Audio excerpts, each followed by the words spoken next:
What's going on, guys? Today, back to talk a little bit more about frustration.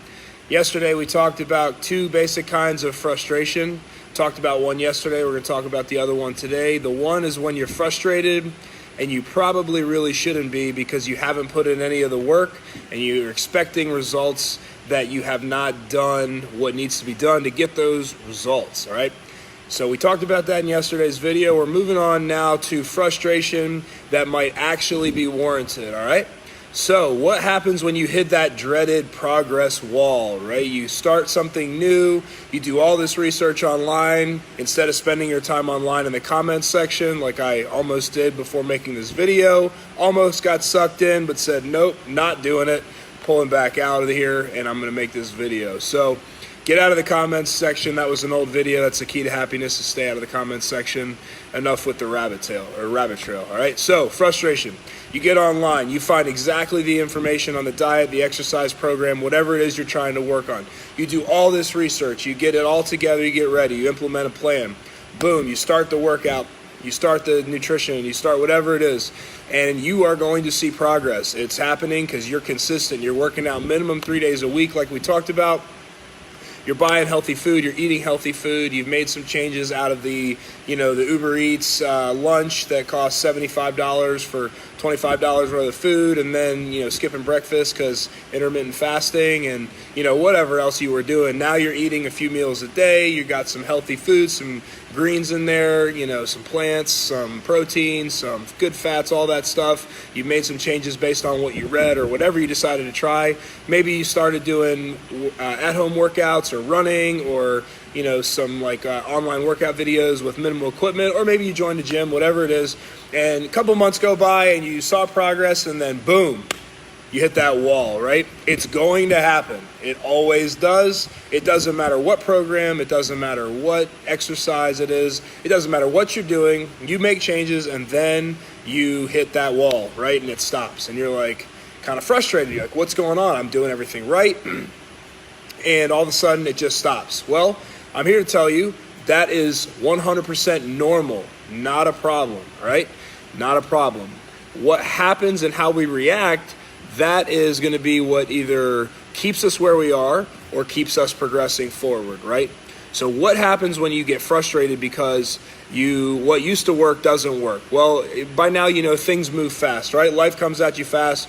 What worked 5 years ago in your health and fitness might not work now, in your business, in your life, whatever it is, it doesn't work now, right? You have to constantly be evolving or you're going to stay the same. It's kind of like being in a current in the ocean. If you're trying to move forward, there is no standing still, right? The second you stop moving, that current's going to pull you the opposite direction. Same way when you quit growing, when you quit learning, when you quit progressing, right? That's kind of why I like this method of training here at doing CrossFit, because it's always different. Whereas before you did the same exact thing, the traditional split was to do basically the same workout over and over again on a weekly basis. So a lot of people hit that wall quick and then kind of never got over it.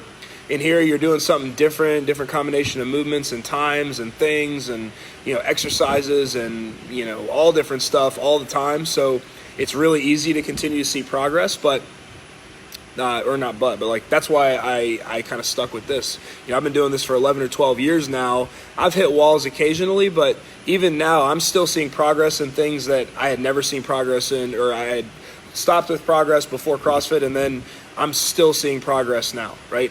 Just because of all the different variants and the different things there is to learn. I'm running faster, I'm still learning new things, getting stronger, getting more endurance, and all the different running, rowing, lifts, everything we do in here, I'm still progressing 12, 13 years later, because it's, there's so much to do and so much variety, so much switching it up, that you're not going to get bored, and you're also not going to hit that dreaded wall where you stop, right? So that might be a thing to do with your frustration, is switch up your program a little bit. You can switch up things like weights, you can switch up things like reps, you can switch up things like exercises, you can switch things like intensities, right? You're comfortable pushing pushing yourself to a certain level, lower the time and push a little bit harder, right? You're used to doing a certain amount of weight for a certain amount of reps. increase the weight, lower the reps, or decrease the weight and increase the reps. Whatever it is you're doing, make changes. That's going to be the key. You make moves or you're going to get moved, right? That's how it works. You either make the moves or something else moves you.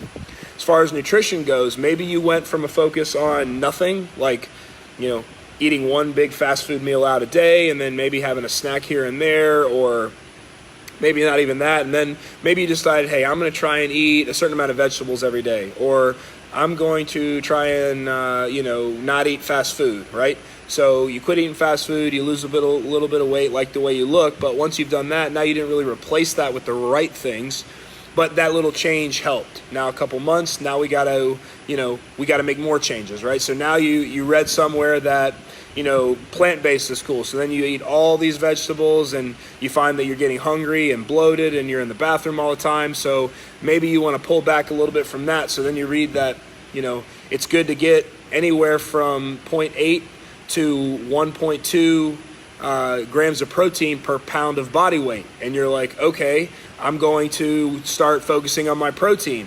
And now you're in the gym, doing all these varied movements, using weights. You're increasing your protein intake to that number that's like just below or just above